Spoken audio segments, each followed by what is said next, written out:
Good afternoon, and welcome to the Conversation with Al McFarlane's Book Chat Thursday. I am W.D. Foster Graham.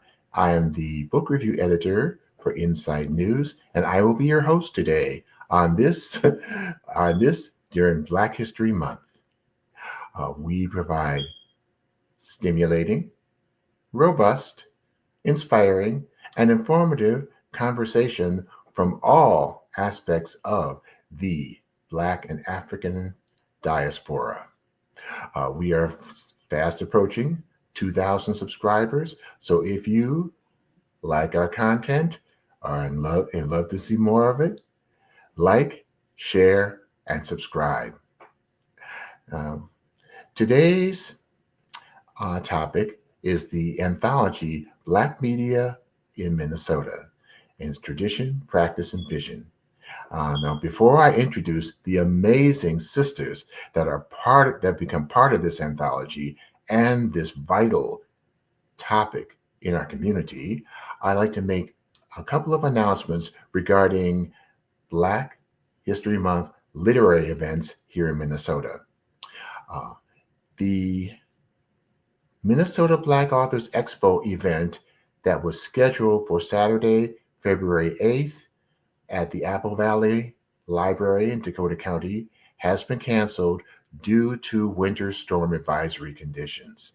But stay tuned for future events from the Minnesota Black Authors Expo. And on February 22nd, St. Peter's AME Church will be hosting its second annual We Are Wordsmiths community event. That'll take place from 6 p.m. to 8:30 p.m. and it is free and open to the public. So come on out, meet and greet with our authors, and support our authors, buy their books, and have a literary feast at St. Peter's AME Church, 401 East 41st Street, Minneapolis, Minnesota, 55409. And that being said, it is my great pleasure to introduce our guests for today's panel. Dr. Catherine Squires is the Professor Emerita at the University of Minnesota. And after over 20 years in academia, she retired from her position as Associate Dean of the Humphrey School of Public Affairs and Professor of Communication Studies at the University of Minnesota. These days, she writes, she edits, teaches yoga, and facilitates discussions and curates workshops. And over the past 2 decades, she's engaged in multiple community partnerships to uplift and share local Black histories, support BIPOC writers, share accessible yoga practices, curates panels, hosts conferences, and facilitates intergenerational story sharing. Yes. She has published multiple books and articles on media, race, gender, and politics, including Dispatches from the Color Line in 2007 and The Post-Racial Mystique, 2014, and edited collection Dangerous Discourses, Feminism, Gun Violence, and Civic Life in 2016. She earned her PhD in Communication Studies from Northwestern University, and she was a doctoral fellow in the Center for Black Studies at the University of California in Santa Barbara from 1998 to 1999. And in 1999, she began her first faculty position at the University of Michigan in Ann Arbor, and in 2007, she moved to the University of Minnesota. Our next panelist, Dr. Danielle Brown, is an associate professor and the 1855 University Professor of Community and Urban Journalism at Michigan State University. She's an award-winning journalist and researcher, and her research, her critiques, and pioneering public service work focus on politics, identity, and social change, especially in Black Midwestern communities. Dr. Brown has received multiple awards and recognitions for her research and service record from organizations such as the American Political Science Association, and the International Communication Association. She currently holds the 1855 University Community and Urban Journalism Professorship at Michigan State University. She previously served on the faculty at the University of Minnesota as the Cowles Professor of Journalism, Diversity, and Equality from 2020 to 2023. And prior to joining the Academy, she worked in journalism and nonprofit public relations. And last, but hey, definitely not least, is Lissa Jones-Lofgren. She is the executive director of the Givens Foundation for African American Literature. And she is a distinguished executive leader, fractional CEO, and organizational behaviorist specializing in guiding organizations through complex transformations and fostering cultures of equity and inclusion. And she is the host of the acclaimed podcast, Black Market Reads, amplifying the voices of Black authors for the Givens Foundation for African American Literature. Known for her expertise in governance, strategic planning, and stakeholder engagement, Lissa is a sought after speaker, facilitator, and coach who empowers organizations to align their missions with impactful, sustainable skills. It's my pleasure to introduce my panel. So say welcome to the Conversation with Al McFarlane. Good to be here. Thanks so much for the invitation. Thank you. Now, since we'll be discussing Black media in Minnesota, and in my opinion, it's more vital today than it has ever been. And so I would like to start with this question: why are Black independent media outlets so important, especially today? So we'll start with Dr. Brown.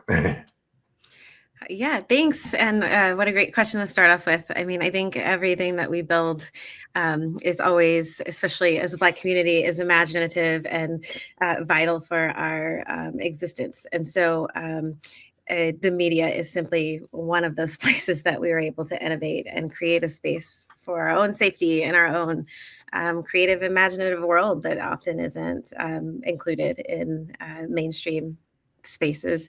And so when it comes to today, particularly, I think we're in a really interesting sort of political crossroads where we're watching a regression, unlike those that we've seen in the history books before, but a regression in our political and social standings that is kind of terrifying and a little bit unprecedented.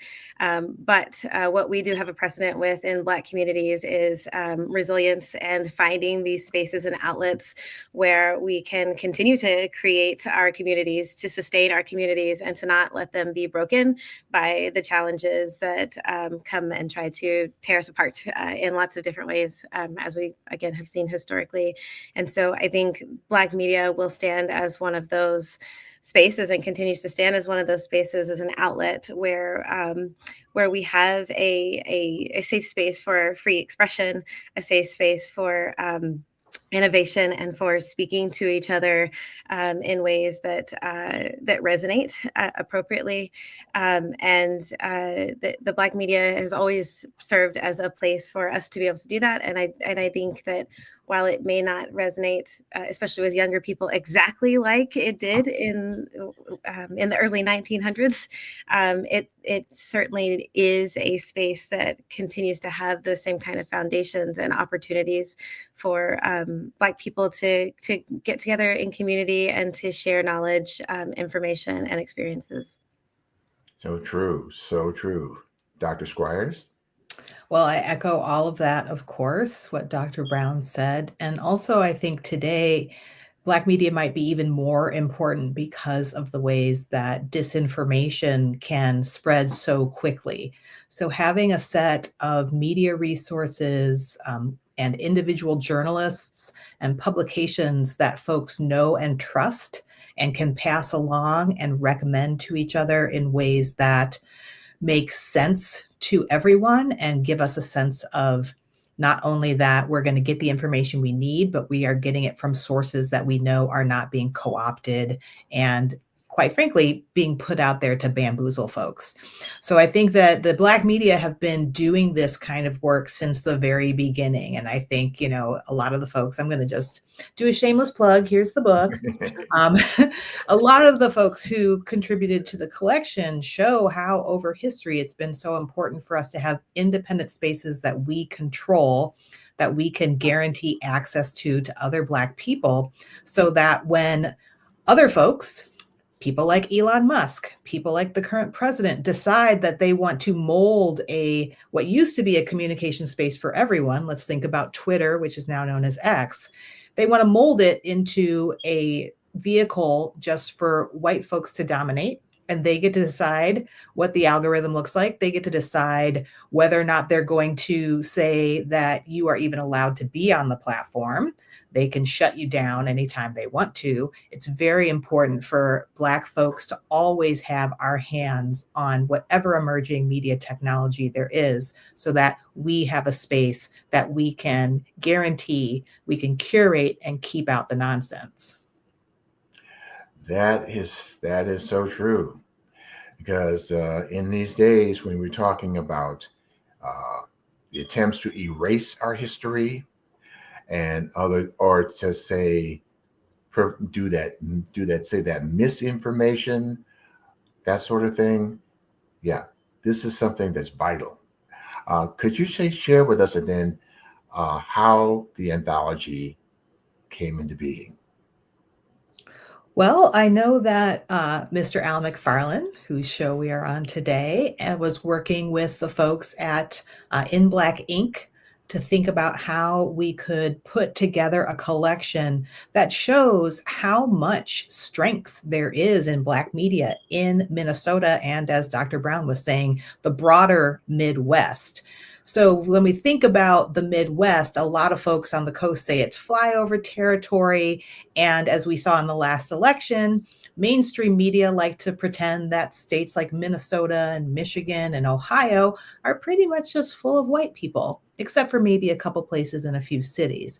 And so I think this collection is really important in the ways that it brings forward the stories, not just of Black media generally, but of Minnesota specifically, and how strong we've been. Even though we might be a small portion of the population, we have always been using media, and particularly news media, but also the arts and all kinds of ways of writing, filming, and expressing ourselves, so that we don't get boxed out of having ways to communicate with each other about our own lives and set the story straight.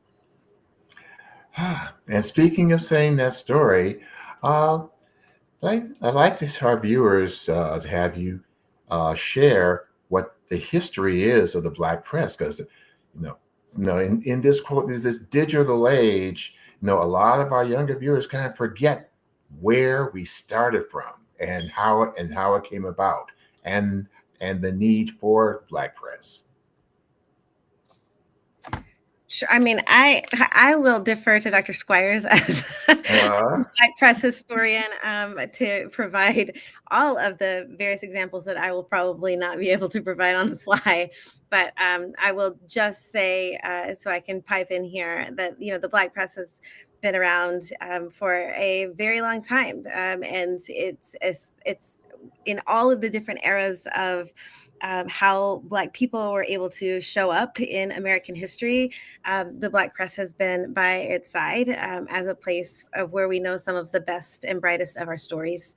And so while I'm sure Dr. Squires will talk about many of the, of the foundational spaces where the Black press began, including those spaces here in the Midwest, and how it's evolved over time. Like, what I find that resonates throughout each of them is that the Black press offers these little gem, like jewelry boxes of stories about Black people in every single one of these eras, that provides us with an insight about not just the tragedy, but the joy and the resilience and the amazingness of that we are in times of strife and sadness. And so I'll shut up there and let the true goat of the Black press. Well, I appreciate that title. I don't know if I can take it. I stand on the shoulders of others who worked very hard to preserve Black newspapers at times when libraries did not collect them. So you go nowadays and you search up a newspaper from 1860 or 1828, and you can find digitized versions of the New York Times and other papers of record. For a long time, they didn't even use microfilm to preserve Black newspapers, except for in a few cases in cities like Chicago and New York. So I can say that despite that attempt at erasure and refusal to help archive the Black press, as well as Black movies, we might have lost the films of Oscar Micheaux, for that matter, if we hadn't had Black collectors keeping his films safe. The first known published Black newspaper was Freedom's Journal in 1827, so almost 40 years before the Civil War. And it was put together by two free Black gentlemen, and their launching editorial said, "Too long have others spoken for us." So again, decades before the Civil War, decades before the end of slavery, free Black folks were saying it is not enough for abolitionist white allies to speak for us because they have the money and the leisure time to write pamphlets or publish newspapers. They said we really have to speak for ourselves because we are the only ones who experience this country the way we do. We are the ones who are not granted full citizenship. We are the ones, after the Fugitive Slave Act, who could be captured back into slavery and have nothing to say about it. If someone harms us, we are not even allowed to testify on our own behalf in court. So if you think about just the quality of communication in public that was available to Black Americans, enslaved or free, before the Civil War and after, for that matter, it's really remarkable to see how many folks decided they needed to create their own engines of communication in order to move the political situation further, and also just to get a livelihood, right? So if you were a free Black blacksmith, or you were really good at taking care of horses and you wanted to advertise your services in the newspaper, well, a white newspaper owner could say, "I'm not going to take your ad." If you were trying to start a petition drive and you wanted to publicize it in a white newspaper, the white editor and publisher could say, "I don't want to put it in there. There's nothing keeping me from stopping you doing it wherever you want, but I'm the only game in town." So if we think about how much controlling the means of production matters to what stories get told, it's just clear that Black people in the United States and all over the world in the diaspora have decided to create their own communications vehicles as soon as possible so that they could connect with each other more seamlessly and also gather more allies who were actually listening to the ways we were talking about the issues, not just the ways other folks were translating those issues. That's true. It's something I've always think about when it comes to sharing our stories. If we don't do it, someone else will, and it won't be accurate. And that has shown up in mainstream media. Say, Dr. Brown, because I know you were as part of the Sankofa event. That's where we first met. And can you share some of what was shared during that event? Sure. We talked about, we responded to Al McFarlane's eloquent speech about the importance of the Black press. And it was me and Danielle Bergen, Danielle Pierce Bergen, who also has an amazing chapter in the book. So I hope people will check that out. But a little bit, Daniel is a producer in the mainstream, and we had a pretty robust back and forth about how we talk about the mainstream. Oftentimes we think about the Black press as this entity and substitute to the mainstream because the mainstream isn't for us, and that can hit hard when you are a journalist who previously worked in the mainstream and you're Black, or if you're Daniel, for example, who has a high ranking production job at TPT here in the cities. Like, what does that mean, and how does it make him feel to be in that position, to be in the mainstream and feel like you may be being co-opted or a part of something that your own community doesn't like? And so we went through both. That is a piece of tying into having a mainstream job, but also there's another perspective that we hope that Black community members can understand and incorporate into their understanding of the mainstream, and that really is that the Black journalists in the mainstream are not simply sellouts that cater to institutional norms and expectations that we might have for the mainstream. There is a lot of grinding that is happening inside that industry too. I know certainly that Daniel is one of those producers that is bringing work to the mainstream that we wouldn't see otherwise without him. And a lot of my research that I've done both in Minnesota and across other communities in the Midwest has really focused on the role of Black journalists within the mainstream and how they act as voices of dissent and advocacy for our communities, even if it's a little bit more difficult for us to see. And certainly I would agree it is harder to see how Black communities could be wholly represented in the mainstream. But a lot of the conversation was just sort of about the experiences of Black journalists and how they in the mainstream and how they sort of navigate some of those tricky situations that we have experienced or that are experiencing, and how we might think through our critiques of the mainstream a little bit differently, especially when we think about the individual efforts that are used, that are there, that are working to really represent us more fully. Hey, I appreciate that. And then those are some things that kind of stuck with me when I attended the event. And I see that Lissa is backstage. Let's bring her into the conversation. Thank you for having me. I'm so sorry I'm late. Well, hey, as long as you're here, that's what counts. And we're happy to have you in this conversation about Black media in Minnesota and stuff. I know Dr. Squires and Dr. Browns have been sharing what the importance of it is. And hey, and I am with you every step of the way. One thing I want to ask you, Lissa, is what was your reaction when this project was presented to you to be part of it? You wanted me to write? Yeah. That was my reaction. I was That's really was my reaction. You want me to write? What would I write about? And so that was my first reaction. And it came from a transition from public school to private school in 9th grade. I transitioned into the Blake schools, and Rick Drill-Mellum was my social psych teacher. And he told me that I could not write an A paper.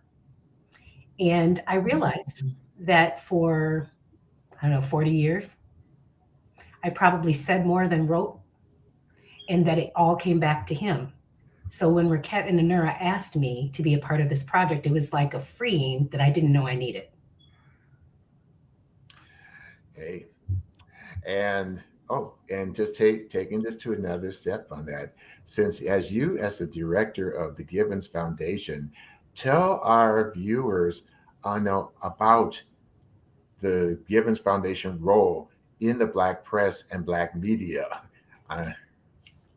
Absolutely. The Givens Foundation has existed for 53 years. It's one of the oldest Black foundations probably in the country, but certainly in this state, and committed to the idea of literature as liberation. We're still committed to literature as liberation. And as part of that, the Givens Foundation sponsors Black Market Reads. It's a podcast that amplifies the voices of Black authors. We're in season 10 this year, and we are in collaboration on a second group of podcasts called Black Market Reads on Health with Bukata Hayes and the Blue Cross Blue Shield of Minnesota company. So we're really excited to amplify the voices of Black authors. We have national and international authors who are coming in, but centered on African-American traditions, African-American life. And Givens is committed to doing that for as long as we can. I'm excited to have been their host for 9 seasons, and we are at it again this season. So we're really looking forward to it. Thank you for asking. You can find it at blackmarketreads.com. Amen, amen, amen. Thank you. Now, Minnesota has produced some amazing, and should I say, celebrities in the area of journalism. We know about Carl Rowan, Cecil Newman, Roy Wilkins, Gordon Parks, and their contributions to Black media. Now, taking that from then to forward, in terms of recent events, how did local journalism respond after the murder of George Floyd and COVID?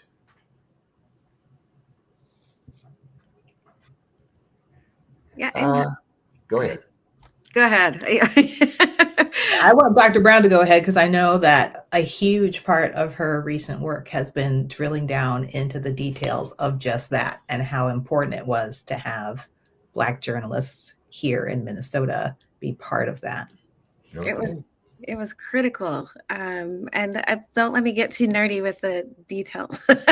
But, right. I moved to Minnesota in 2020, so a week after George Floyd was murdered. And it was, what a time to relocate and work there. And most of my work is auditing sort of the content that journalism produces. And so during that time, I focused exclusively on Minneapolis-St. Paul's media networks, including the Black press and the mainstream.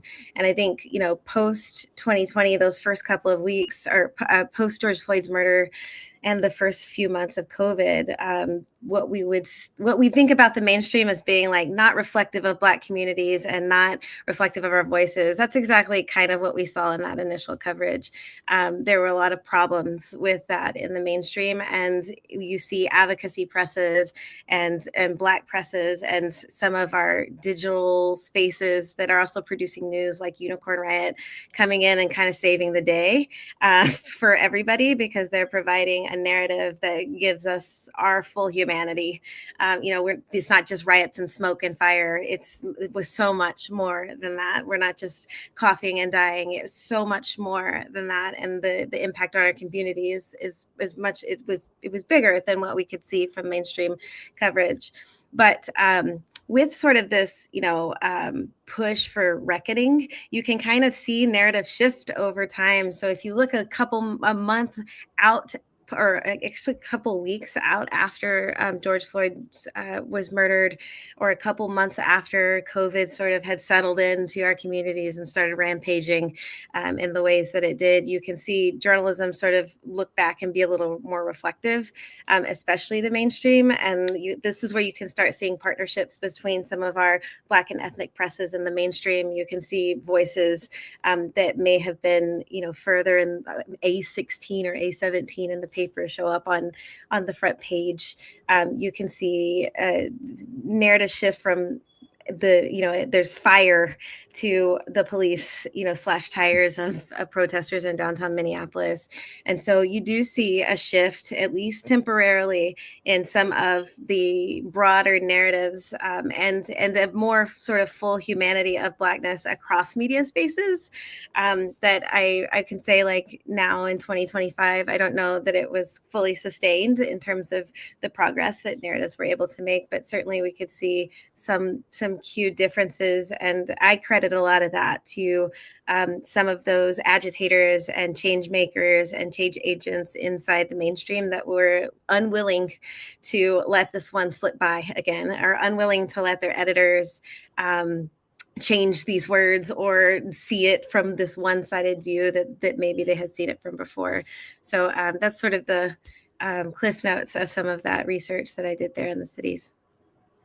And that is so appreciated, because I've seen facts that some things we've been telling about the police for years here in the Black press, and yet when George Floyd was murdered, all of a sudden, oh, whoa, what's going on here? And what's the word is that Maya Angelou says: when someone is telling you who they are, believe them the first time. So my next question is, one of the things we talk about when it comes to Black media is not only, the hard-hitting issues that affect us, but celebrations. So far as Black media in Minnesota, what are some of the things that we, as newspapers like Spokesman Recorder, Insight News, KMOJ, KUXL, have done to celebrate our community? Well, I can start there. Having moved here in 2007, one of the first things I saw was Insight News at the co-op and the Minnesota Spokesman Recorder. And having come from Chicago, I was like, oh, there we go. I would, that's the kind of place where I'd pick up the Defender.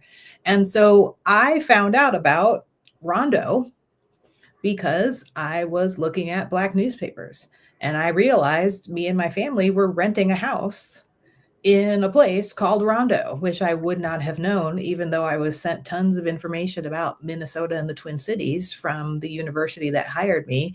None of it mentioned that there was this historic Rondo community that had been cut in two by I-94, but was still going strong. So my first introduction to where to find Black community in Minnesota, moving here from Michigan, was through Black newspapers. And then I found KMOJ because I was just walking around the West Bank and seeing, KFAI, and seeing what shows that Black folks and folks from the diaspora were putting on the radio at KFAI and community radio. And so I think that's something that many Black professionals know. When you move across state lines, one of the first things to do is try to figure out where's the Black media, because that's where you're going to find out about the Jazz Fest.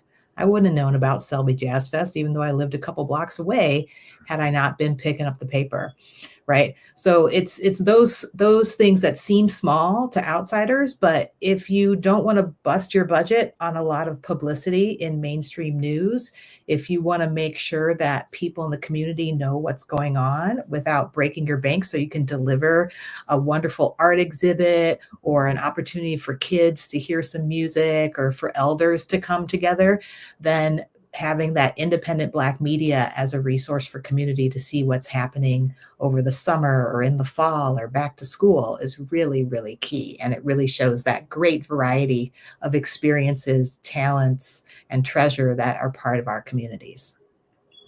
Thank you. Dr. Brown, what would you like to add to that? And so I think that there's also, in addition to all of these amazing opportunities, I think there's also a lot of joy and celebration that can be found in narratives that are distinctly in spaces that are distinctly Black, that can't be found in other spaces. I think that there is sort of a push to think about Black joy and Black resilience, or at least there was the current political state again sort of makes me wonder how evergreen what I'm about to say is. But I think that one of the places that you can find some of the most innovative spaces for understanding joy and celebration and resilience among Black communities is the Black press. It's tried and true. You won't pick up an issue, or if they're still printing, obviously, or go to a website without being able to find evidence of that. I think in the mainstream, you're still going to find some spaces where you may not see as much celebration, and that may trend downward going forward. But the Black press has always been a space that provides at least examples of the resilience and celebratory, joyous nature of being Black and being alive in the United States or in whatever community that we're in, that can't be found in other spaces as adequately and regularly. Thank you. Sister Lissa. Thank you so much. I'm a lifelong Minnesotan, so that it makes me a little bit different than the doctors, in that the Black press has always been really important here, but it's always struggled. Minnesota has a unique kind of racism where you are hypervisible and invisible at the same time, which is true of Black life just about everywhere. But here, it happens to you and nobody wants to talk about it. So Black press is particularly important to your mental health, because you would think that you were half crazy if it weren't for the Black press. You would think that we never celebrated anything, never got married, never had any beautiful doctors like the two on this call. You know, you would never think about those things if we didn't have the Black press. One of the things I struggle with is that our institutions that protect culture are really struggling, and that includes the Black press here. And I think we really, as a community, want to be ruminating about what happens if it's not here, because the likelihood that it would be replaced is very slim. So what we can do together as a community to protect our Black cultural institutions is really important. KMOJ, I mean, it has survived a lot in its history. It's still surviving a lot. And speaking life about our media, picking up our media, using our media, promoting our media, these are really, really important things. Minnesota desperately needs to hold on to its whatever modicum of Blackness we can hold on to, we need to hold on to it. We don't have the DUSAB, we don't have the Defender, but we do have the Spokesman Recorder, Insight News, and the Minnesota African American Museum on the north side. Indeed, indeed. This is why I say it was so essential that our media, is supported. So, and with that, I often think about this, because since it's come up in different conversations, especially now, how can we encourage, our community to document our history and stuff? Because right now, I've heard the attempts in different states to basically erase our history. So what can we do so far as the authors and the journalists and stuff to encourage our community to do so? I'll start, Dr. Squires, I'll start with you. Well, to second everything that Sister Jones just said, we can support the Black media we have because, as the cliche goes, journalism is the first draft of history. And so if we don't have Black journalists getting hired in as many numbers as we should have, and having the kinds of beats across the mainstream media that we should have, well, then who's going to write the first draft of events that are happening, whether they are for good or for ill, in the Black community, right? If we don't have also independent Black media doing those things, I would say make sure that your child knows where the Givens collection is at the University of Minnesota libraries. Because again, as someone who moved here in 2007, as a professor at the University of Minnesota, I didn't learn about the Givens collection until I met a wonderful woman named Robin Hickman Winfield. And we took students from Gordon Parks High School there on a field trip. I'd been working there for 2 years and no one had told me about the Givens collection yet. So we can't count on other people to take care of our history, even if they are the custodians of it, allegedly, and it's sitting in the archives in a library in a state university. And so all of these things are, as you said, life-giving. And so how much time can we spend with those stories? And also how much time can we spend with our elders, with our middle-aged people, and with our young people? That's one of my favorite things to do, is the intergenerational story sharing. It is affirming. It gives people practice talking about ourselves, not just in reaction to some problem or issue or event, but just to share stories about our lives. And that also helps us share advice as how we've gotten through hard times and how we've been able to celebrate good times. So whenever you see these events at the Hallie Q. Brown Center or at Jazz Fest, and you see all the booths that people have up to share their stories and share their organizations, those are the things that go into the history books later. And if more of us know about it, then there's more chance for somebody to write it down and keep that story going. Indeed, indeed. I see Sister Lissa over there. And so when it came to Gibbons Foundation, because Like I said, I learned about the Givens Foundation because Roxanne and I grew up in the same neighborhood. So, Sister Lissa, what would you like to add? Well, thank you. Dr. Squires has me on fire. I mean, you are spitting fire and dropping gems. I mean, it's beautiful. And thank you. Carter G. Woodson's first manuscript is in the Givens collection, and it reminds me why literature and journalism are so important. Those who have no idea what their forebears have accomplished lose the inspiration that comes from the learning of your biography and history. And our children cannot be inspired to learn about our biographies and histories without us writing it down, without us telling them we were here and this is how we showed up. Because just recently, the Navy erased the Tuskegee Airmen and had to put it back together. That's not the Navy's job. It's our job to protect the history of the Tuskegee Airmen and to make sure that it is spread widely. And so if we each take a mantle, our history is our armor. And if we each take responsibility to grab a piece, to write it down, to share a piece, that's really important to preserving Black life in a real narrative that reflects the real lives of Black people, not the lives that people manufacture for us. Indeed. Dr. And Brown? just to jump in really quick before Dr. Brown, I want to emphasize what you just said, Lissa. The research shows when our kids are exposed to our history as part of the broader history of the world, not just the United States, the world, right? They do better in school. And even more interesting, white kids do better too. Hey. Who knew? Who knew? Some of the most amazing studies of ethnic studies curriculum coming out of places where they tried to ban it, the first places that tried to ban it, Arizona, showed that not only did Black and brown students do better when having access to deep and intricate, full stories of their people, the white kids in the class did better too. Because, you know, when you're not being lied to, when things aren't being left out, when things don't make sense, because you're like, wait, I'm hearing about all this, but then all these people are here too. Why am I only hearing about these people? Doesn't make sense. Well, once it starts to make sense, it's easier to put together the pieces of the puzzle. So everybody does better.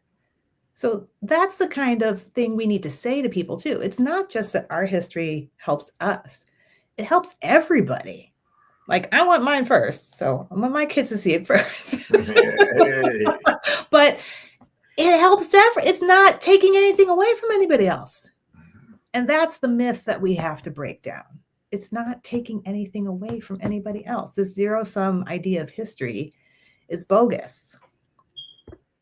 I think it's also, you know, I second all of these sentiments and find that, like, looking back and resurrecting histories and preserving histories is so important for also deleting some of the invisibility that I feel oftentimes in the Midwest, right?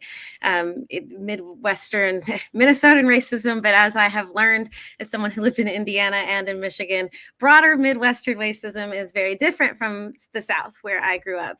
And part of that is the invisibility that you feel in lots of spaces and the erasure that you feel. And history is the space where you can realize I'm not alone. There's a whole group of places and spaces that reflect me and my experiences. And so much of Midwestern culture, especially in Midwestern history, was not taught to me as a Texan, as a Black Texan who came here in 2017. So I know that all of this sort of looking back is critical for just fully understanding both where I have been and where I can go.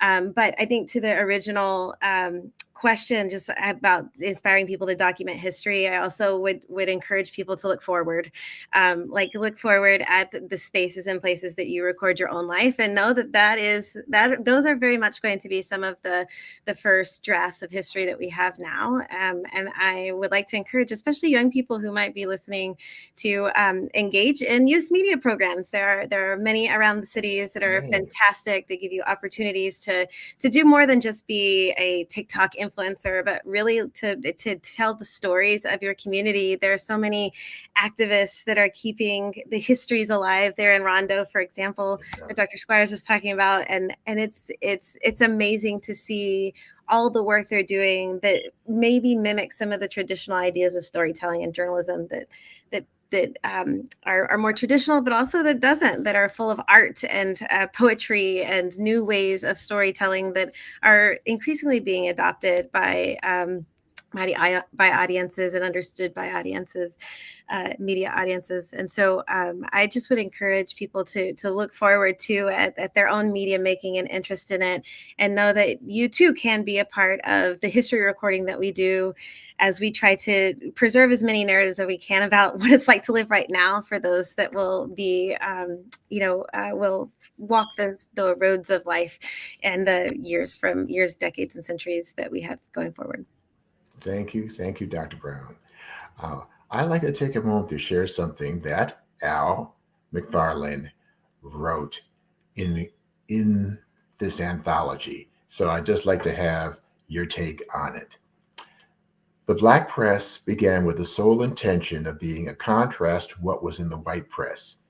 The single focus was to present the Black community in a dignified manner and to shine a positive light on its members' lives. Freedom's Journal and the hundreds of Black newspapers that followed in the 20th century affirmed Black people's existence. Births were announced, deaths were mourned, marriages were celebrated, and achievements were showcased. In the early days of the Black press, journalists who were shunned by mainstream media gained celebrity status. They have been referred to as soldiers without swords because they used their pens, typewriters, and cameras to give voice to the voiceless. The pay was low and the work was hard, but it was more than just a job. Any one of you can jump in here.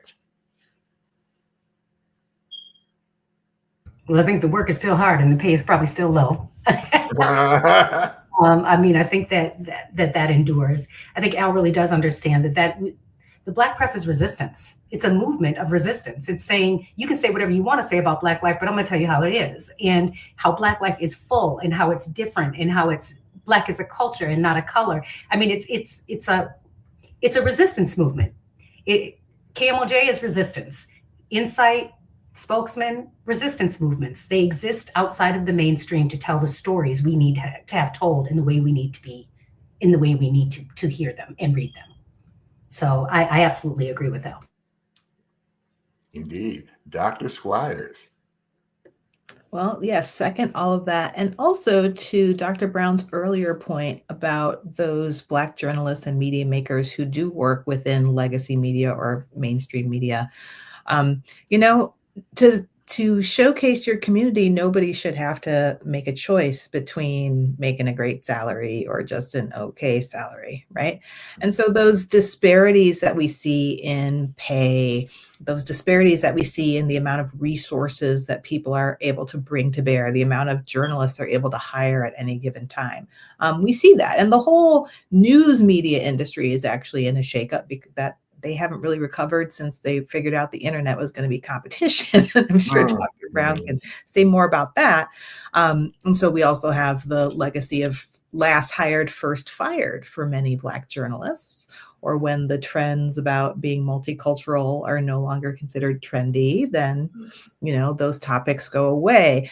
So having that, people who really feel it as a vocation to work in independent Black media or to build independent Black media, to be documentarians, is really important. And so it also means that the community has to show up for them so that the different perks and bells and whistles that you might get if you're working at a broadcast station or a cable TV news network versus a small single town paper, that you're being heard, and that you're being appreciated, and that you're making a difference. And that's what keeps people going year after year in these smaller settings that have such a big impact. So I think it's really important for us to note that many Black editors and journalists and filmmakers who make this choice are also often making a choice that means that they won't have as much material wealth. But if we as a community can make sure that they know that we appreciate them, I think that can go a long way. Thank you, Dr. Squires. Dr. Brown. This is so critical and so underappreciated, I think, in lots of spaces, but it's so critical to celebrate those storytellers that are there in your community and that are willing to stay. I mean, in much of my research, I've looked at like what would make a Black journalist stay at a mainstream news organization for that low pay, which can, as Lissa said, it continues to be very low, like super low. Like, why would you want a low paying job when you could pick something else? It's what drove me out of the industry. Like, I couldn't survive off, not that much money and be trying to report on things 24 hours a day. And so how do you sustain that was part of the research questions that we had. How do we keep some of the people who that we surveyed Black community members, to just affirm that my anecdotal sort of idea about this is more applicable to everyone, but we like Black journalists. We like it when Don Lemon is a namespace on CNN and we can see him every day. We like Trevor Noah being at this, at these places where we can find them. We like to have Black journalists at a national level, but also at a local level. Al McFarlane was someone who was named regularly. We know that people like Shayla Reeves, who are WCCO, there's tons of journalists who we expect to go and to stay, that we end up liking to learn from and liking to get information and news from. And one of the questions we had in the research was, how do we get them to stay? Because it's cold in Minnesota, but also the pay is low and it's a hard job and not everybody likes you. And you get, stereotyped as the mainstream. How can we make people stay there? And the number one thing that we found out, as Dr. Squires said, is you have to be celebrated by your community. They have got to show up for you. They have got to be there for you. You have got to have some sort of feedback from them that makes it feel like it's all worth it. It's such a critical piece of maintaining that low paying, high impact, but low paying job. And so I would just really echo how important it is for you to give feedback to journalists. Even if you're upset, not always when you're upset, but also,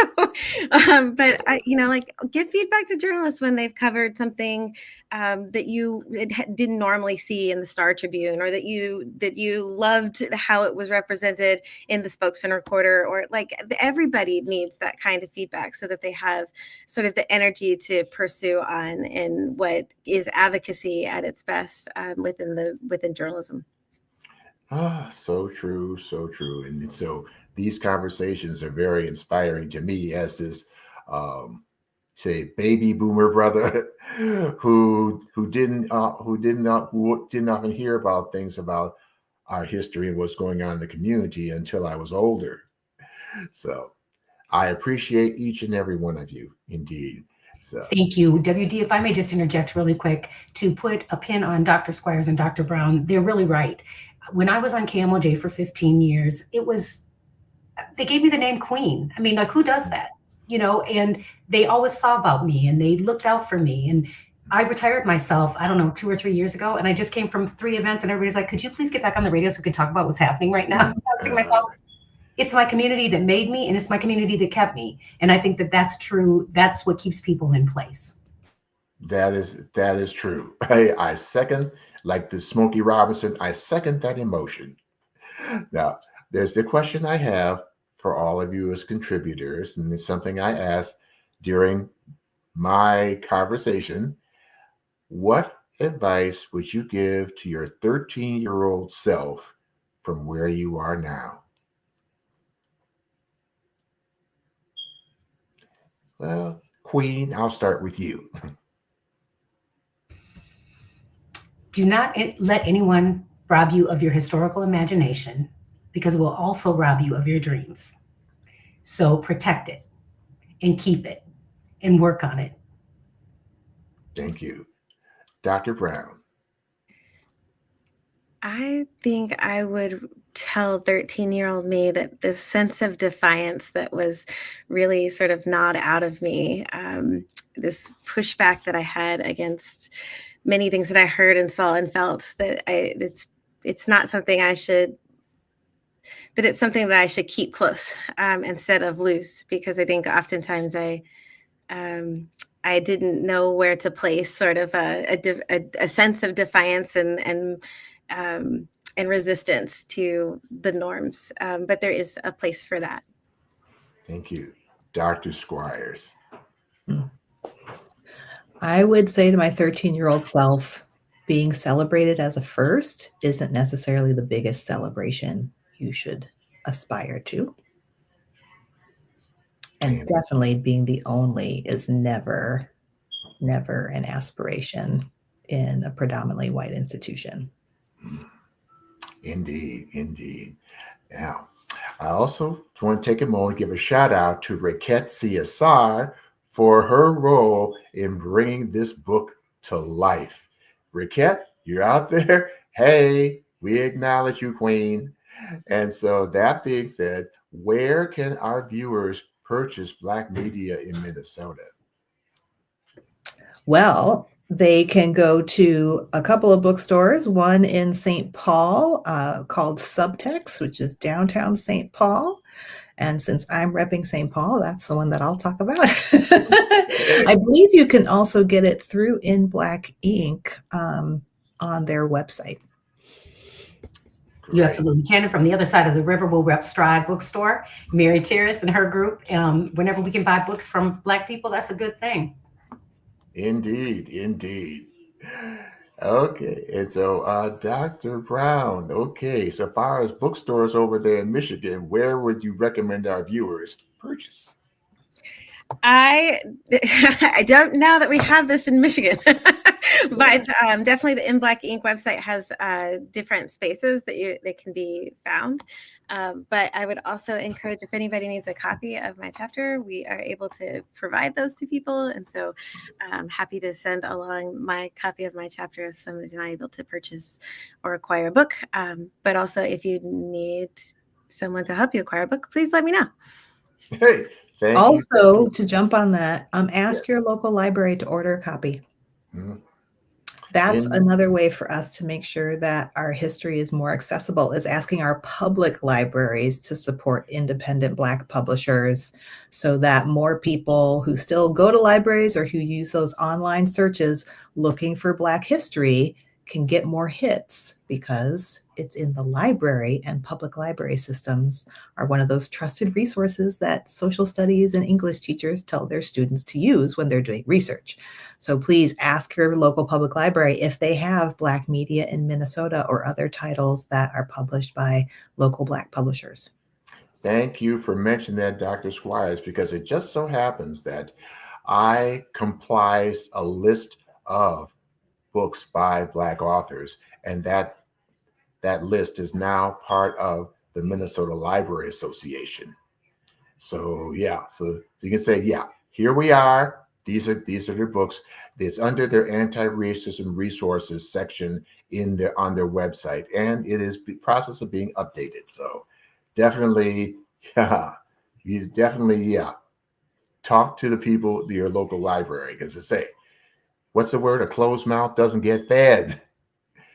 So I would like to thank you, Dr. Squires. Thank you, Dr. Brown. Thank you, Sister Lissa Jones-Lofgren, for being part of this panel discussion about Black media in Minnesota, a topic that we can, definitely delve further into. So with that being said, thank you. Thank you very much. It's a privilege to learn from the doctors. Yes. Okay, this is on the Thursday, Book Chat Thursday edition of the Conversation with Al McFarlane. This is W.D. Foster Graham, your co-host for today, and I'll see you on the next go-round.